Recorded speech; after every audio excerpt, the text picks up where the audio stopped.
டெல்லியில் அதிகாரம், சினிமாவில் மாஸ். ஆனா ஒரு கட்சி கூட ஏன் இவங்க பக்கம் போகல?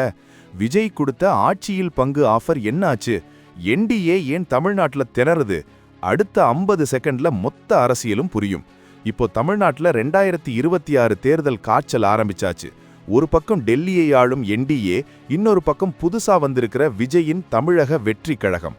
ஆனா ஆச்சரியம் என்னன்னா, ஆட்சியில் பங்குன்னு விஜய் கூப்பிட்டும் யாரும் போகல.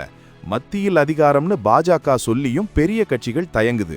ஆனா ஏற்கனவே ஹவுஸ்ஃபுல்லா இருக்கிற திமுக கூட்டணிக்கு மட்டும் இன்னும் புது புது கட்சிகள் தவங்கெடுக்குது. ஏன் இந்த முரண்பாடு? திமுக கொடுக்கிறது வெறும் சீட்டு மட்டும் இல்ல, வெற்றி உறுதிங்கிற அந்த கேரண்டி தான். 2019 இருந்து திமுக கூட்டணி ஒரு தேர்தல்ல கூட தோக்கல. அந்த வின்னிங் ஸ்ட்ரீக் தான் மத்தவங்களை இழுக்குது.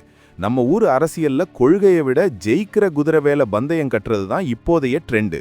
விஜய் தரப்புல ஆட்சியில் பங்குங்கிறது ஒரு நிச்சயமற்ற வாக்குறுதியா பார்க்கப்படுது. ஜெயிப்பாரானே தெரியாது, இதுல பங்கு எங்கிருந்து வரும்? இதுதான் சீனியர் கட்சிகளோட மைண்ட் வாய்ஸ். அப்போ 2026ல உதயசூரியம் சின்னத்துல நிக்க போற அந்த புது கட்சிகள் எது எதுன்னு தெரியுமா? விஜய் கூட கூட்டணி வச்சா அந்த கட்சி ஜெயிக்கும்னு நீங்க நினைக்கிறீங்களா? இல்ல திமுக கூட்டணி தான் ஸ்ட்ராங்கா? கமெண்ட்ல சொல்லுங்க. மறக்காம லைக் பண்ணிட்டு உங்க நண்பர்களுக்கு ஷேர் பண்ணுங்க. Subscribe to Tamil trends central.